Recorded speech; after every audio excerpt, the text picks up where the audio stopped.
Generally peaceful ang bayan ng Alicia sa lalawigan ng Isabela ayon iyan sa Alicia Police Station. Sa panayam ng Bombo Radyo Kawayan kay Police Captain Samson Canceran, ang Deputy Chief of Police ng Alicia Police Station, sinabi niya na kadalasan ay vehicular accidents lamang ang naitatala sa kanilang nasasakupan dahil na rin sa haba ng National Highway at pagkakaroon ng mga bypass road kung saan madalas maitala ang mga aksidente sa daan.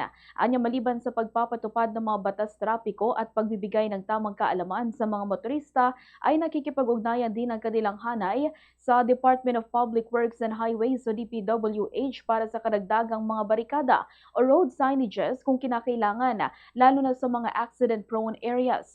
Tuloy-tuloy din anyang 24/7 na checkpoints na kanilang isinasagawa at kung minsan ay nagsasagawa rin sila ng mga random checkpoints para sa pagpapatupad ng mga city ordinances na may kaugnayan sa mga patakaran sa kalsada.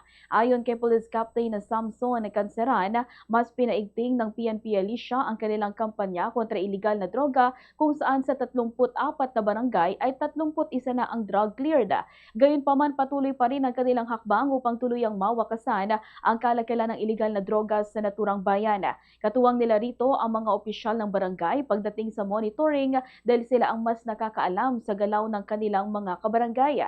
Samantala, nagpadala naman sila ng 8 PNP personnel sa Maynila bilang karagdagang Civil Disturbance Management o CDM contingent na tutulong sa pagpapanatili ng kaayusan at kapayapaan sa isinasagawang rally ng Iglesia ni Cristo. Ganito ang bahagi ng pahayag ni Police Captain Samson Canceran.